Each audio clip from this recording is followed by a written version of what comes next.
Welcome to Motherhood Behind the Scenes. I'm Jennifer Norris Hale with Mission Motherhood. Today we have an exciting, different format for us to kind of have a different type of a conversation. We have 4 mothers from within the community who are coming to the table to share their experiences with motherhood, and just hoping that we can create some sort of dialogue and conversation to help other mothers feel seen and heard, but also to know that they're not alone in the experiences that they've had. So we have Georgia, Holly, Elvira, and Bree with us today, and I'm so honored to have them joining us. The first thing that maybe we can just kind of get into is just motherhood. Yay. We all have our own individual experiences, birthing our children. The one thing that maybe that we want to talk about, and what's still really relevant today talking with moms, is the expectation versus the reality. So even speaking with older moms, some of them have said, they didn't even know what to expect. Like, their mothers never told them what to expect with birth. And now, and maybe it wasn't something that was ever talked about, but now we have this inundated amount of information from social media, and we have this expectation of perfection or expectation of a natural birth or whatever that might look like, versus the reality. And so within that gap, there can be some sort of grieving when our reality falls much shorter than that. So I'm just kind of curious as to, when you became a first-time mom, or even progressively after that, if you've had subsequent children, what your experiences was, or what your thoughts are on how we address that. I can go. So at 10 weeks, our very first ultrasound, we found out we were having identical twin girls, and immediately right there goes what you thought you were going to have, a single child, to having multiples, and then the flood of the high-risk pregnancy and what does that entail, and immediately starting to go into what is the birth going to look like, and ultimately for us, the risks outweighed. We had to weigh out the risks, and we did a scheduled C-section at 36 weeks, just because that's what was safest for my beautiful daughters, and that's what was safest for me. My mom also was an identical twin mother, so she prepped me really, really well, and she didn't have a C-section, and so that traumatic birth for her kind of, I don't want to say scared me into choosing the C-section, but I'm very science driven and facts are facts. So I went with the scheduled C-section. If I were to look at social media and what I was seeing other twin moms and just the pressure for that more natural birth, and feeling kind of like I was a quitter in a sense of choosing the easy way out. Yeah. And anybody who's had a C-section knows that's not necessarily the easy way out. But I mean, I went back and forth on that, and eventually science won out for me, and we had a successful C-section. Yeah.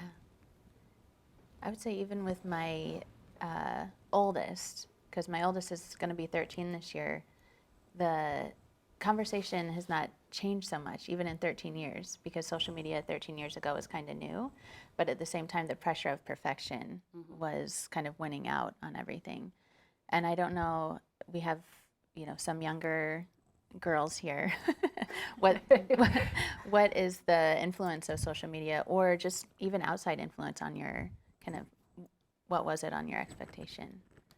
I can go. So being 18 and getting pregnant, still in high school, I didn't feel prepared at all. I would say that social media has helped as far as feeling like I have more of a voice, or helping me with some of the confidence, because you can go on Instagram and see all the different, or TikTok, and see all the different motivational videos, and watch something and just feel empowered in just that one moment.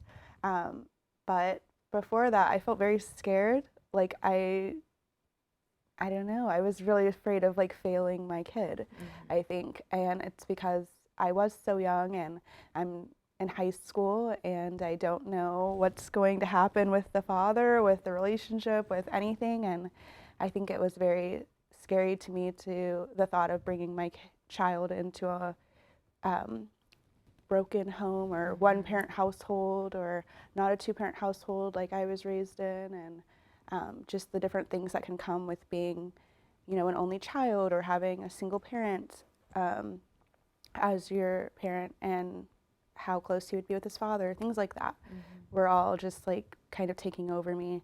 And then I was also so struggling so much with the fact of being that stigma, having, being the teen Black single mom, what is a really big stigma amongst the Black community, and for young single moms, it's something that's like almost expected, and that stigma I struggled with a lot, trying to get that off of me, and moving forward as far as motherhood because of that. Yeah. Was your family supportive at that point, as much as they could be? I would say that after some time passed, that they were more supportive. I grew up in a very strict Christian household. I'm a pastor's daughter, and it's difficult if you step out of that in any way, shape, or form, how that may come back at you. Like, my mom really struggled with disappointment when I had to tell her that I was pregnant, because it's something that she was trying to protect me from for basically my whole life. It was kind of nailed into us to not have sex outside of marriage, or have a promise ring and things like that. It was very much something that she tried to burn into us, just because she had gotten pregnant in high school, my aunt got pregnant in high school, my grandma got pregnant in high school, and that was a generational curse almost that she was trying to break with us. It just didn't work. Well, is it a curse because you're still like a wonderful person and you're here from that, right? Yes. And so is your child. That's true. And we still were able to make it into a positive experience. And so, I think it took her time to come around just because of that. But eventually when she did, she was just like the most supportive, most helpful, and best grandma ever. I mean, there's so many grandkids, and she's watching all of them. What about you, Georgia? In terms of expectations, I don't really know what I expected going into having in the birth process, or being like having my baby. It's one of those things. It's like what to expect, but then you kind of are like, maybe I don't have to actually have the baby. Maybe we can just fast forward, and I'll just be there holding the baby. And so that process was, it was a bit of a surprise for me. I think each time, honestly, I have 3 kids. So the first time we had a long induction, hospital birth, and lots of things happened that should never happen to anybody. Things were said to me that shouldn't be said to anybody. So that was that experience. The second was a very quick 6-hour birth center birth, which was really great, really beautiful, kind of intense because it was a lot shorter. And then my third, was it? It was almost 12 hours, not quite. And it was in a hospital as well, and it was really, really beautiful with my little girl. So it's one of those things. It's like I thought I might have had an idea, and then these experiences then changed how that happened. I think at this point I've just kind of learned to just go with the flow of it, which I feel like is a lot of motherhood, is that you just kind of are along for the ride. It's like you have an idea. It's like, okay, well, maybe we'll just get to that point and then deal with it as we're there. But I can definitely understand with having expectations. It's like, okay, I wanted a nice natural birth, especially that first one. It's like, okay, have a doula. I have little bits of troubles with anxiety and some depression. Nothing diagnosed, but I don't want postpartum depression because that's awful. And then it's like, okay, I'm going to have all these things in place. Like have my husband with me, have a birth plan written out, have a doula, it's going to be great. And then that 3-day induction that was not good at all happened. And so it's like, okay, where do I go from here? What am I supposed to do? And I don't know if I actually had any postpartum depression. Looking back, I think I had some anxiety. I think so, but I don't think I had. I was able to get through it enough with the supports that I had. How about you? Okay, so my birthing expectations, I had the internet, and YouTube was the main source of entertainment at the time for people my age. So I just went onto YouTube and found a whole bunch of other people who were pregnant at the same time and around the same age as me. I did get pregnant at 19, so it did influence different kinds of things, but there are people out there who document that and take you along the journey there. And so I kind of knew what I would have been going into at the time. And then when it did happen, obviously, I didn't have as much resources as YouTubers do or people who do social media entertainment or things like that. I had to do things myself and find a way to get myself to the hospital and not have a kind of luxurious to-go bag and things like that. I barely got ready in the nesting stage, I guess, and my labor wasn't too long, but my, what is it called? Epidural. My epidural did fail on me, so I had some pain, and then I was out of there within a day, and I got to go home. So Wow. Yeah, one day. Wow. And how did you, so a lot, we hear a lot about, just you have the baby and then good, good job, go for it.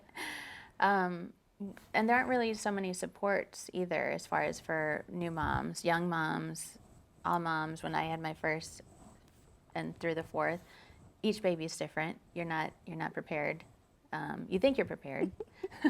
You always think You're prepared. never You're prepared. never prepared. Every day I wake up and I'm not prepared. But there are some, was family supportive? Was partner supportive? Were they not supportive? Like, how was that kind of experience as well? I did some parenting classes. So part of my anxiety was discipline and how to parent. I come from a household where there was a lot of physical abuse due to mental illness from my father during that time and PTSD. So I was really anxious about how I would parent my child. What were my triggers going to be? How I would manage my anger. Is my anger like my father's? Can I handle the patience of being a mother? That really is something that I struggled with on the beginning part of my journey, and I ended up signing myself up for counseling right away, just because I knew that I had so many issues that I was pulling from my childhood still, and I didn't want my anger or resentment to become an issue as I mothered my son, or just show for him to see any of that. So I tried really hard to handle things at the beginning. So even during my pregnancy, I was doing some sessions, but then I really was dedicated to counseling sessions and Celebrate Recovery during the when I had my son. I also was taking parenting classes through the Hope Center. They have different opportunities where you can take different parenting classes and watch different videos, and they give you little coupons towards things. And being a single mom, and my partner also being 19 and I'm 18, I don't have anything. So really just trying to prepare myself for the journey to come, even though, like you said, we never feel really prepared, and you never know how you're going to respond to a situation until you're actually in it. But being able to pull some of those tools from those classes, or even just from counseling and working on myself, I was able to I don't know, kind of help myself not fall into the trap of that anger or fall into the trap of the things that I had seen growing up. Yeah. And that's really helped me. I don't always feel prepared for every situation, but I feel like I have the tools to navigate any situation. Yeah. Everything you've shared too, it's just such a cool thing as mothers, and just even with your story specifically, the self-awareness that happens, like as soon as we become moms, it's like, I hate to say it, but like the mother bear mode, like I will not allow this to happen to my child, and we try and figure out how to avoid that. And we can't avoid everything, but we can try, and we can understand what tools are available and help, prepare ourselves so that, even on those days when our worst days, we have something to fall back on. So, yeah, it's just such a weird switch that happens. Just almost automatic. Yeah. Yeah. Go from like being normal teenage person to just like, okay, I have this real responsibility now, Yeah. and I have to fix everything as I go. But good on you for flipping that switch. Really? Yeah, I yeah. mean, You took a lot of steps. Yeah. That was good. yeah. Yeah. Especially even, Good on you. Yeah. Like, that's awesome. Yeah. Thank you. Yeah. It felt necessary. I mean, like, I was 35 when I got pregnant with my girls, and I feel like you had your stuff way more together than I did. Yeah. Yeah. That's impressive. Thank you. Yeah. Helping. It's really real. Like your kids force you to look at yourself and be like, oh, that's me. Oh, I'm like this. What can we do to fix this? How can we change this? How can we make this better? Yeah, and like you said, like growing from your past too. It's like, okay, I know this was a situation, this was a thing. How can I make it different? Or even slightly better just because I'm aware of it. And it's like, you can't throw your parents completely under the bus because it's like, okay, but they made me how I am right now. And I'm able to realize these things and be different for my kids. Right. Yeah. Break the cycle. Yeah. It's crazy. So what other resources did you have available as far as like, partner, well,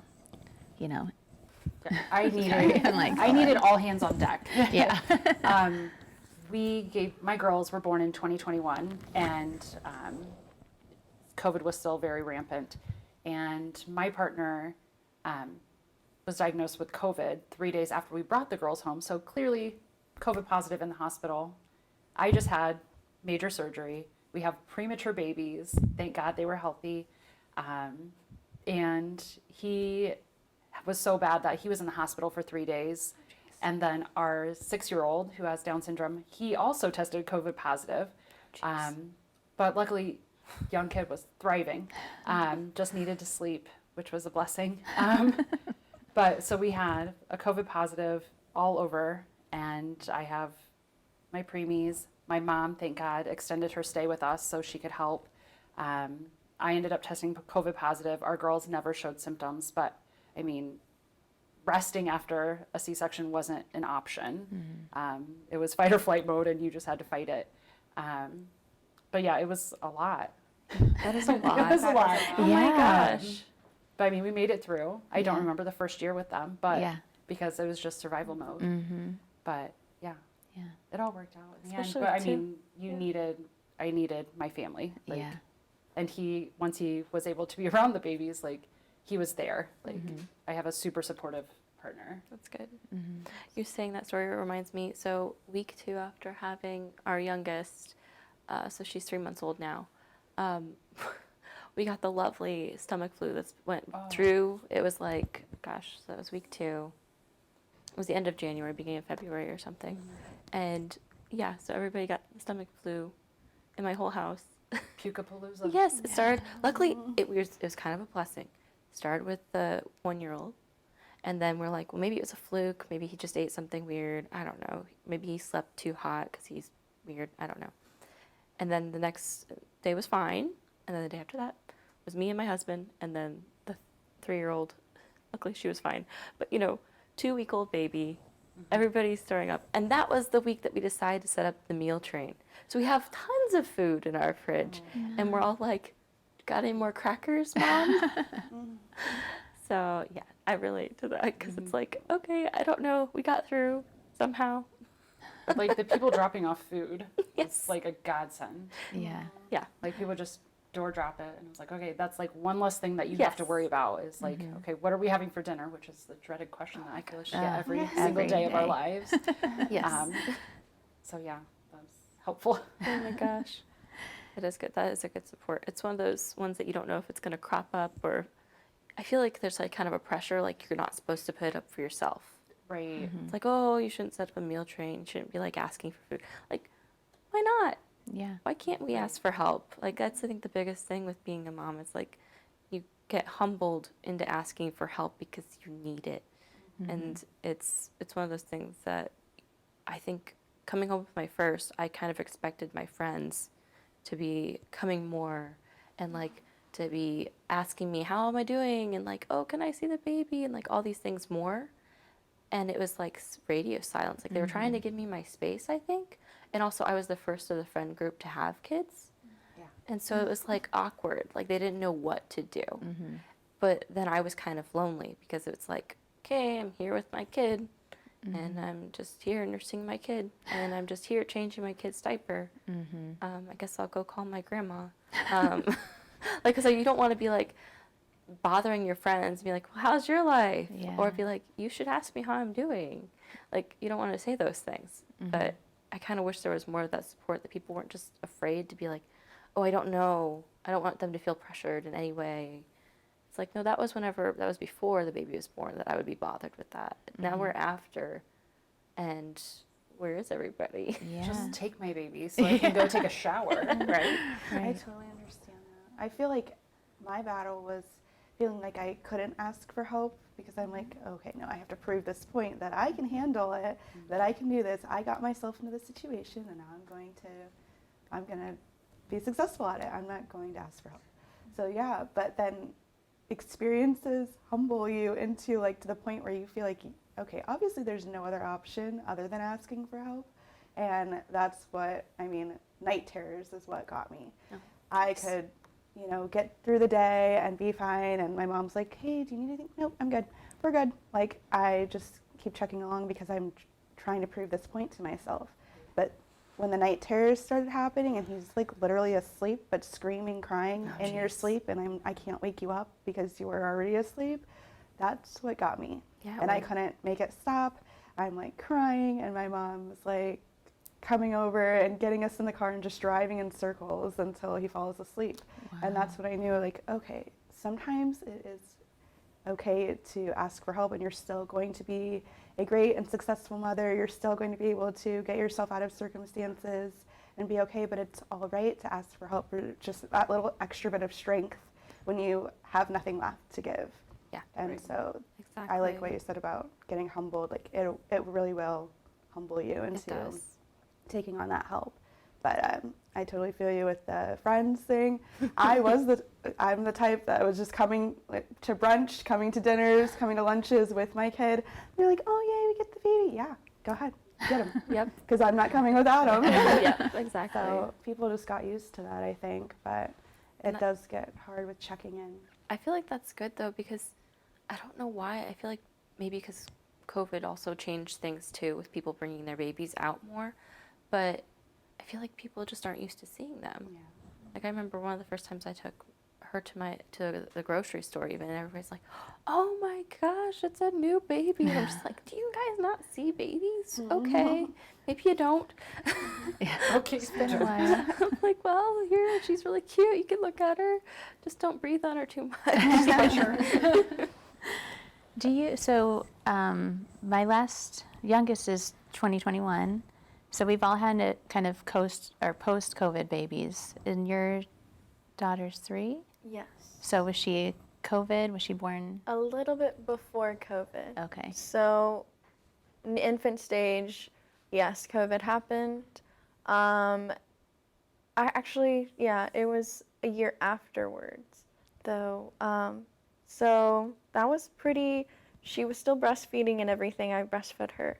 So the formula shortage, I wasn't impacted in that, but that was scary to see in case, what if I did need a formula? Or I think maybe you could have spoken on that too, but that part was scary. The diapers, the toilet paper, everything, it just became what will come next, and will I be able to survive through that kind of thing. I was in basically a studio apartment with a newborn and her father, but that was hard, staying in that small space together and having to navigate everything. And people coming over wasn't a thing, and I didn't want too many people around anyway. But where do you get the support from? My mom worked full time. She had young kids. My youngest sister is 6, so at that time she was 3. I was watching her sometimes while I was with my daughter, and it became a lot, but I did catch COVID eventually during that time afterwards. But wow, yeah, there's just so much. Okay, so you had a 3-year-old and your new baby. Wow. And like, yeah, that's a lot. Yeah. Just because, yeah. Like, my current 3-year-old, I'm like, oh my gosh. She's wild. Yeah, I can't imagine with COVID. I didn't even think about that It was because I have a 2015 baby. But yeah, my son was born 2019 in July. So we had like a chunk of time, and it was really weird though because it like, I want to say I came off of maternity leave, and then I think that December we all got COVID. So then it was like December was like disappeared off of the calendar in terms of work for me, and then everybody was all shut down. And so it was like, okay, it's like an extra maternity leave. I don't know. So it was like kind of more time with my son, which was nice, but also like you said, like we're all kind of stuck. We're all kind of isolated. I have a baby. Like, what do we do? When can we see people? Do we want to see people? It's just those things, those questions. That's like I want to do good by them, but I'm just kind of going every day, just trying to figure it out. Yeah. And in the process, I was also trying to see my clients virtually. And let me tell you, so I'm a music therapist and trying to do virtual music therapy. I mean, it's a little bit more doable than being like a music teacher, I think, because there's the therapy aspect as opposed to like, here, we're going to sing this song together and you're going to learn this choir piece. And like, props to the music teachers during COVID, because what the heck? Like, how are you supposed to get 60 kids on to do a choir rehearsal? Yeah. My mother-in-law, she's a music teacher, and I'm just like, I have no idea how she survived that. I would have lost my mind.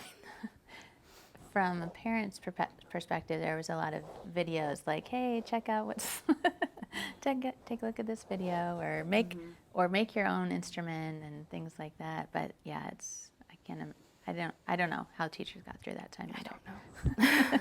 Teaching. I don't think my son's school closed though. I mean, there might have been a break, but there wasn't like a full-blown closing like the other schools. And he goes to a private school, so they really were just like masks and changing like how they did things. But I don't remember it actually like fully closing. Obviously, I was nursing on the floor on a designated COVID unit, so my brain couldn't comprehend it anyways. Right. You didn't have time. You didn't have the space to comprehend anything outside of that. So, but yes, that I feel like COVID really changed the motherhood game, because you were either going to now become a teacher for your own child, or you were dealing with newborns. Like you said, the formula shortage, and just that was a whole different process. I just felt like I couldn't be as close to my kid during that time just because I was so exposed. I was trying to take every precaution possible, whether it was just like taking everything off right at the door, throwing it in a trash bag, running to the shower, not touching anything, and then going to my mom's house to pick him up because she had to pick him up from school because I was still at work, doing a 12-hour shift or something, and just feeling so exposed. You feel like you can't be as close. I felt like I couldn't be as close to him or feel like I could be as close to my family. I didn't feel like I could just like, hey, how you guys doing? No, I just like didn't want to be around anyone because I was so scared that something would come from me to someone else.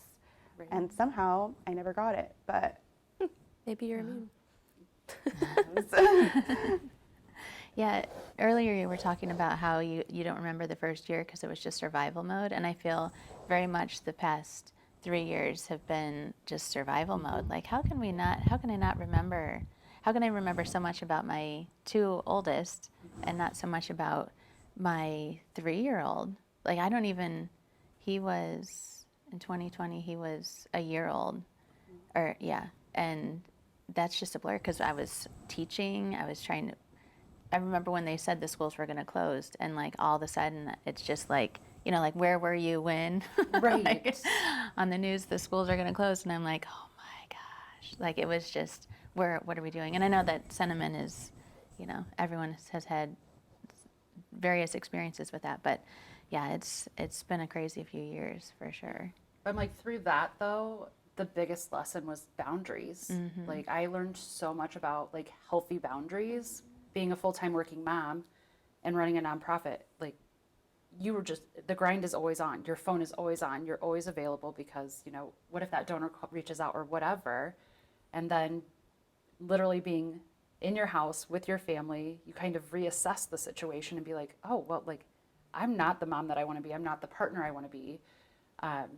And so from that, now we have like healthy boundaries established, and I can, like, after 5 o'clock, you know what? I can call that donor the next day. I can send that email out the next day. Like nothing is so pivotal that I can't be at my son's soccer game or go to a therapy or be there at my kid's daycare, little mom and me tea or whatever.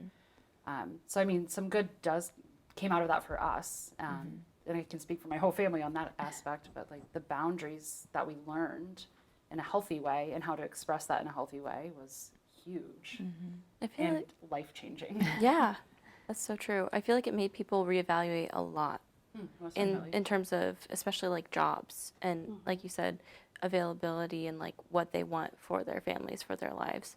That was probably around the time that I decided to make the change with my job. So I'm a music therapist. I've been working with folks with intellectual and physical disabilities for past 5 years. I actually just now finished that up, and I had started my private practice about a year ago, my own business, A Joyful Hope, and I work with moms and babies and do perinatal music therapy. But yeah, that all kind of was like, I had my son July of 2019, and then was just like having this idea in the back of my head, like, well, what if I worked with moms and babies, but with music therapy? How would that look? And so it kind of was sitting in my brain and like getting some ideas going and flowing. And then COVID comes, and I'm doing all these sessions virtually and trying to navigate how that looks. And especially with these types of folks, it's like, okay, how on board is mom and dad? Are they just going to prop up the tablet and then walk away? And then I have to keep re-engaging this person through this, or are they going to be completely hands-on and super helpful? And you never know. Everybody's going through their lives. It was one way, it was both ways, honestly. And so coming from that, I was like, okay, well, maybe I can do something different. Maybe I need to do something different. I think I need to do something different. And I love those folks immensely. I do. But I feel like I would really grow and thrive and be a lot better as a therapist and a person or mom in that different sphere, different facet of my field. So switched gears, start switching over. And I really do think that like 2020, COVID was kind of an impetus for that, right? Because it makes you realize like, okay, it can be different. I don't have to be doing this every day, all day. I can actually have a little bit more freedom and see moms in their time, not necessarily, going from a group home, driving to a client home, going to a group home. Maybe I could even see somebody virtually. And we realize now, like, oh, there can actually be some really good benefit to that, even if it's not as good as being in person. So yeah, it was a really big shift for me. Having COVID also helped me reset my perspective on my job as well. One of the things I've talked to Christy about previously was she never fully experienced postpartum depression or anxiety, but she, as a result of that, felt like she was in that gray area of like, okay, well, I am not depressed, but I'm not doing well either. Like I'm not clinically, so she felt like she didn't know where to go. And so I don't know all of your stories well enough to know if you've experienced postpartum depression or anxiety. We don't need to necessarily like stay on that, because I actually, part of this conversation, which I've really enjoyed and how it's kind of turned into, is we're talking about modern motherhood, which modern motherhood at this point includes COVID, which has been like, you know, we all hate talking about it, but at the same time, it's impacted our, you know, all of our lives so drastically. So I guess within that, I'd just like to ask if you feel comfortable. Did either anybody experience, like, I would say clinical, that means like a therapist diagnosed you with depression and anxiety? I did not. Okay. Nobody diagnosed me. If you were like seeing a therapist and I felt like I was depressed. I don't know where my depression, if it was from postpartum or if it was from the fact that me and the father just broke up. Yeah. So I don't know. It's probably a mixture of both. yeah. I just feel like everything that I had been working so hard to keep, I was just trying to keep my family together, Right. like keep this family together so that the world can see Yeah. that you've made it. So I know that we have very different backgrounds but I cannot tell you how much I resonate with everything that you have said with my first, because when I was 27, so I had my career going. I was living with my partner, and I got pregnant, and I was terrified of telling my parents because I was the first person. Well, I was the first person in our generation to have a baby and not be married. And I was living in New York, so in New York it wasn't so much a big deal, but back home in Indiana it was kind of a thing. And everything that I had been, you know, taught and everything. So I totally, like, I was scared to tell my mom at 27 years old, living my own life, taking care of myself. So And when then- when did you decide to share with your family? I was probably, that's a very good question. I found out I was pregnant like end of October-ish, maybe. And then my family came for Thanksgiving, and I was so, I wanted the appearance that everything was fine and under control and that my partner was committed, and he was, like, we were in a committed relationship at that time, but I was like, you need to propose to me, or my parents are gonna not accept this. In hindsight, if I would have just been honest with everyone and said this is where we're at in our relationship, I feel like things might have gone a little bit smoother. If anybody is in that situation, but so yeah, they came out for Thanksgiving. He set up a surprise proposal. And they were there, my parents were there, and it was just this really joyful thing. And that weekend, like when they left, I was like, oh, I have a doctor's appointment. And like my mom kind of like was like, you have a doctor's appointment? Gosh. Okay, well, we're going back home. Well, what's going on? And I was like, it's fine, everything's fine. And then I think maybe a day or two after, once I confirmed the pregnancy, a day or two after, I was like, I'm pregnant. And my parents they were very shocked, very surprised. Couldn't have been too surprised because I was living with my partner at the time as well.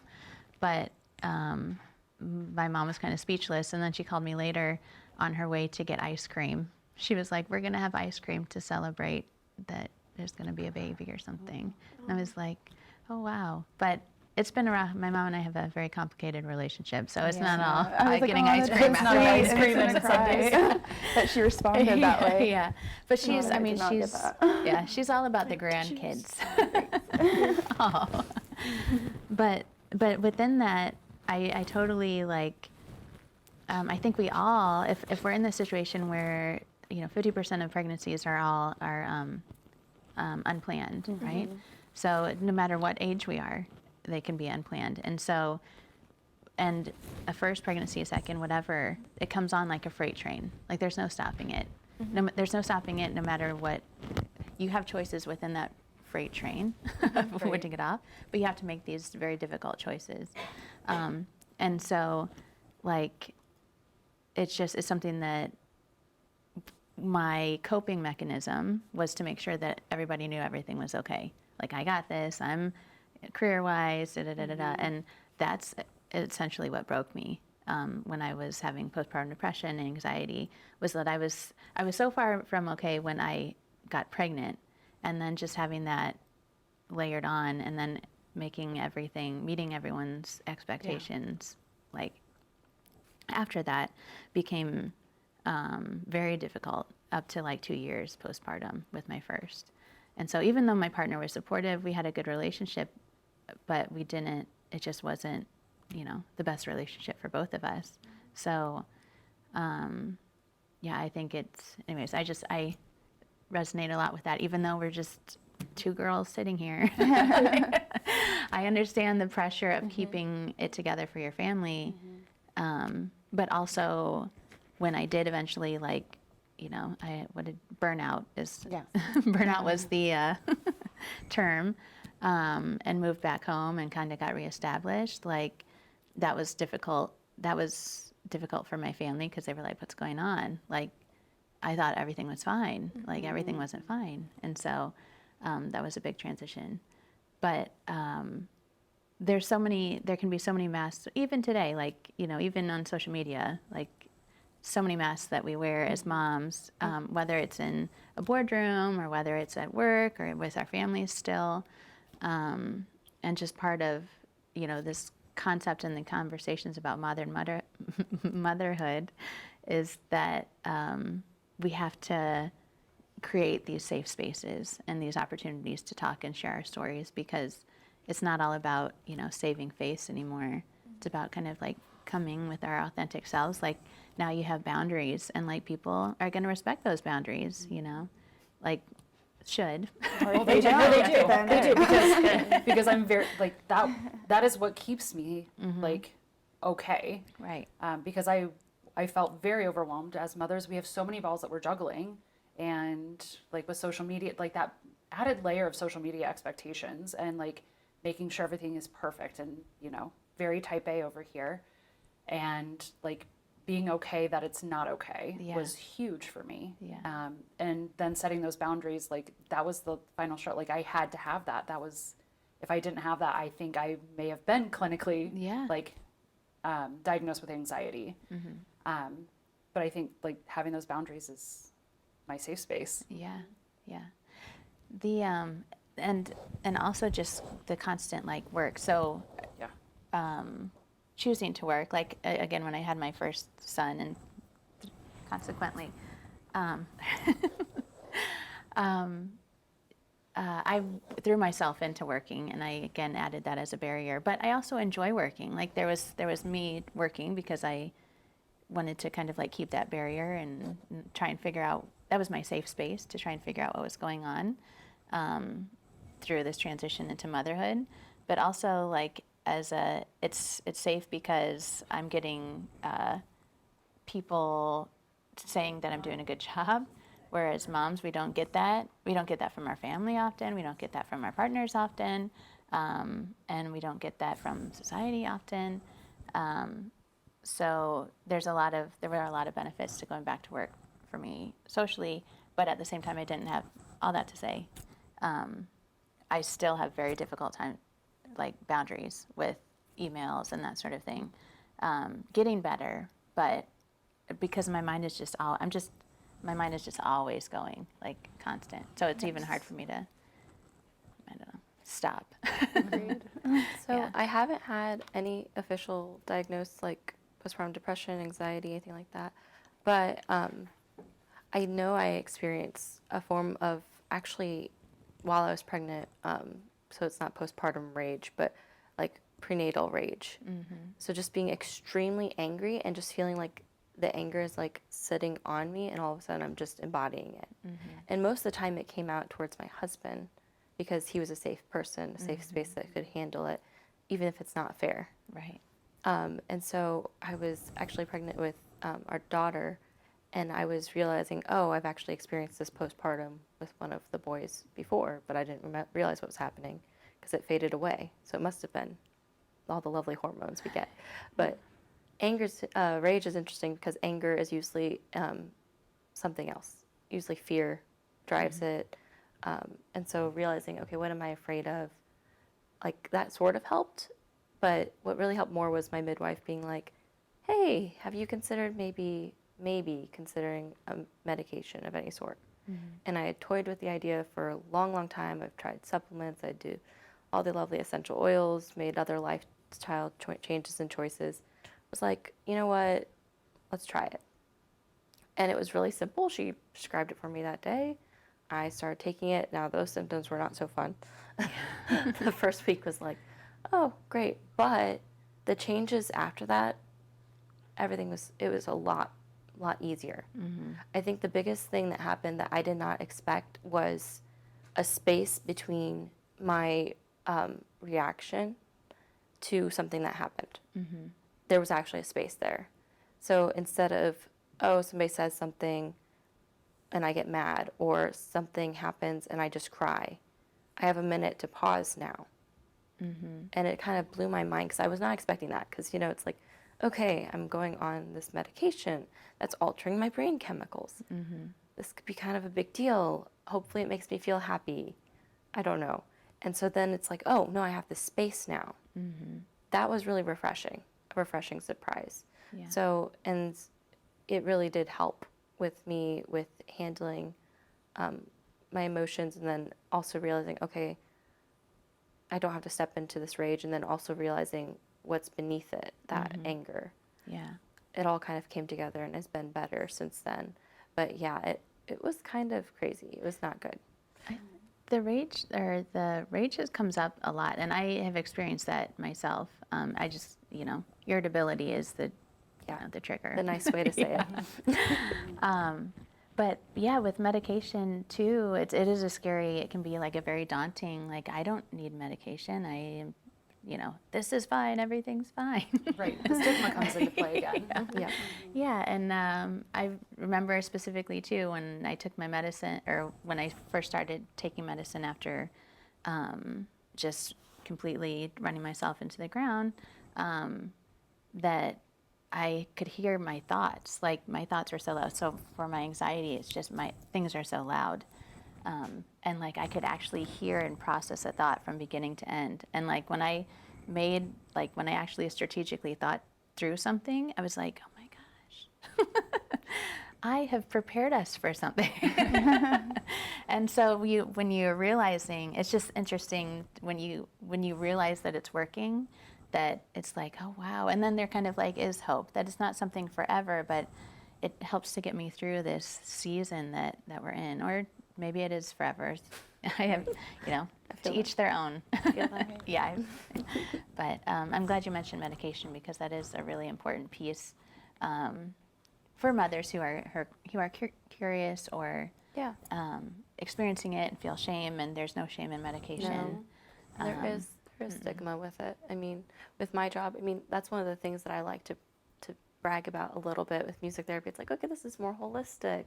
If you might be a good alternative to try this route instead of maybe medication, but I'm taking medication, so it's not like I'm dissing that.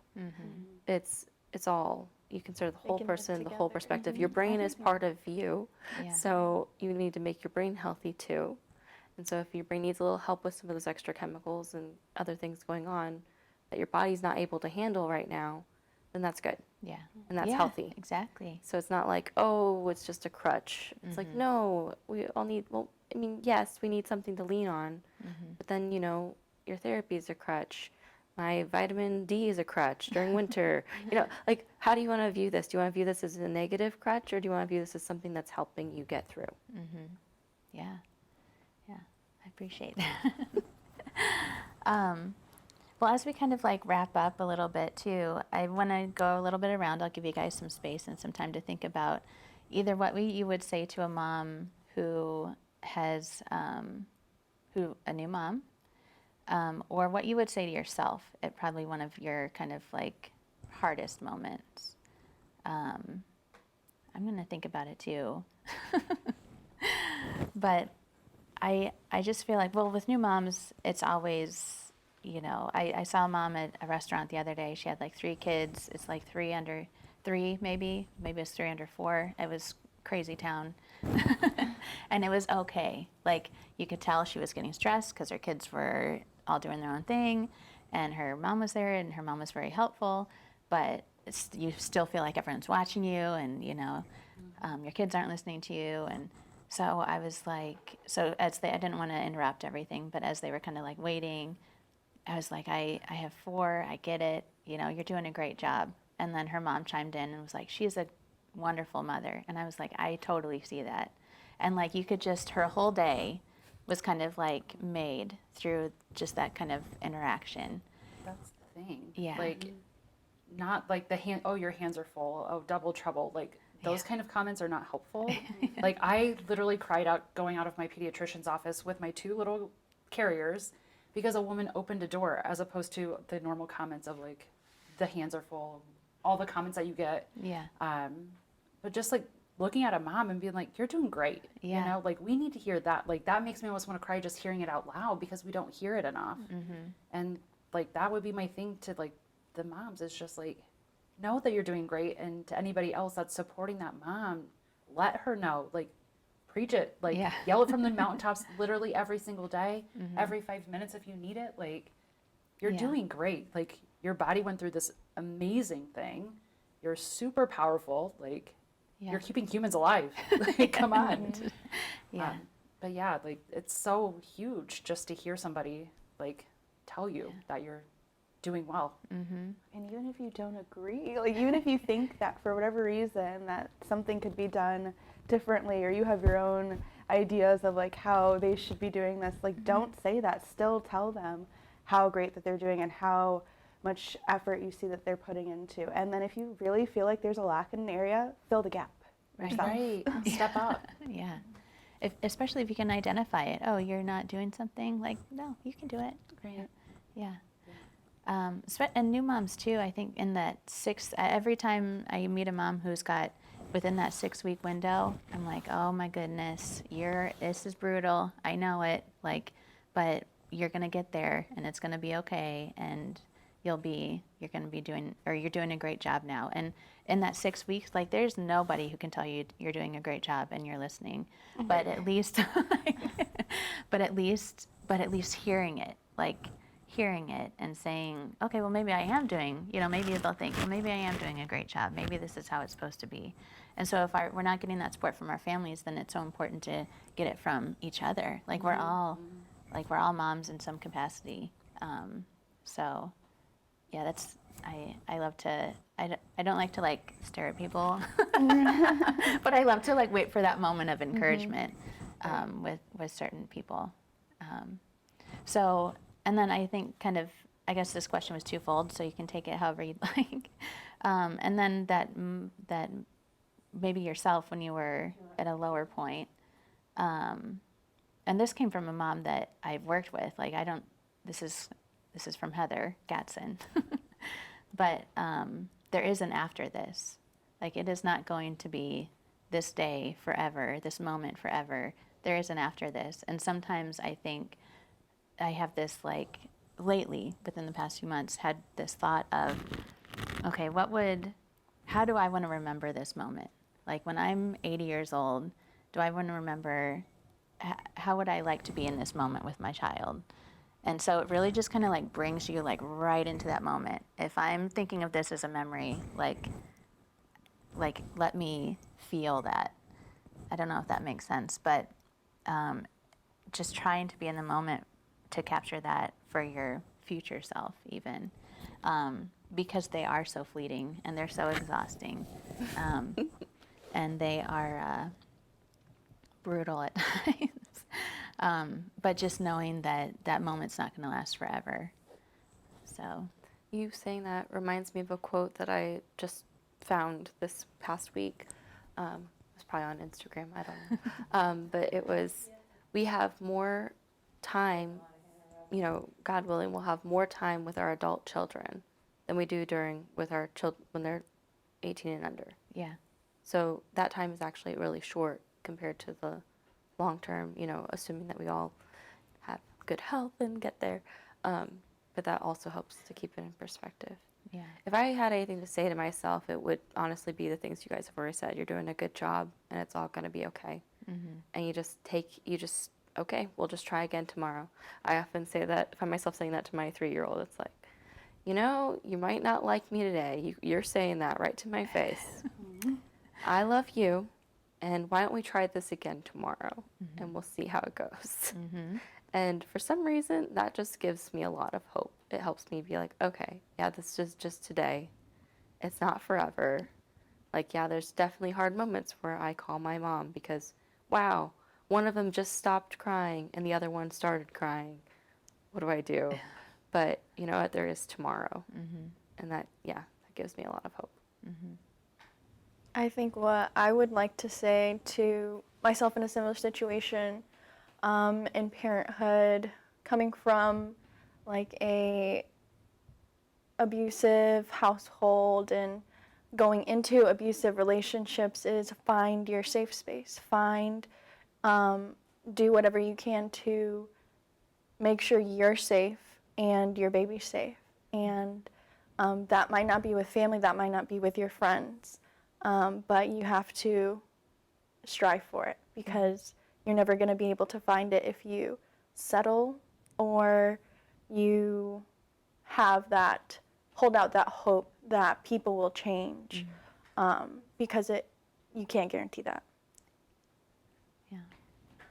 Similarly to her, I would tell my younger self not to settle and to keep going. I feel like the whole mom guilt thing, if you're a mom in existence, you have mom guilt, maybe about everything, maybe about certain things, but my mom guilt really stemmed from that whole two-parent household thing. And I was putting myself in situations and having to deal with issues and relationships that I never really had to go through.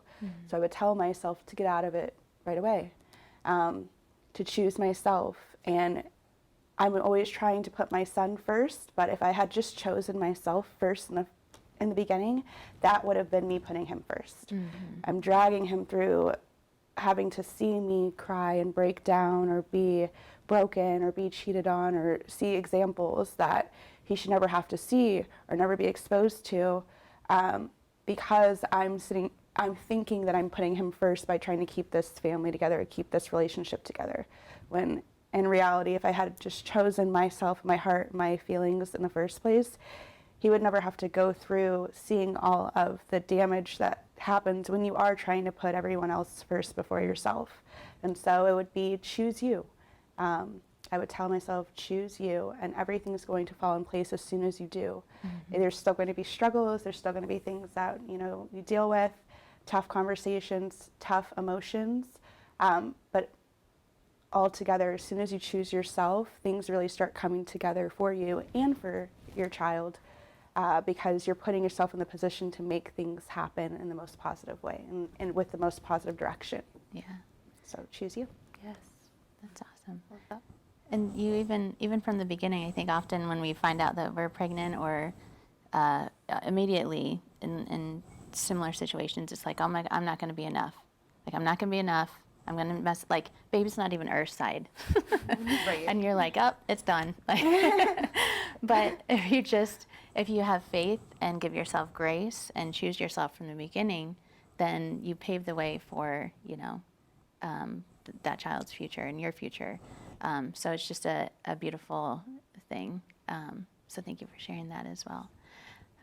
I want to thank everybody today for joining us and having this conversation on modern motherhood, and sharing your experiences, taking time out of your busy days away from your kiddos, to share with other moms in the community as well. So thank you very much. Thank you. Thank you.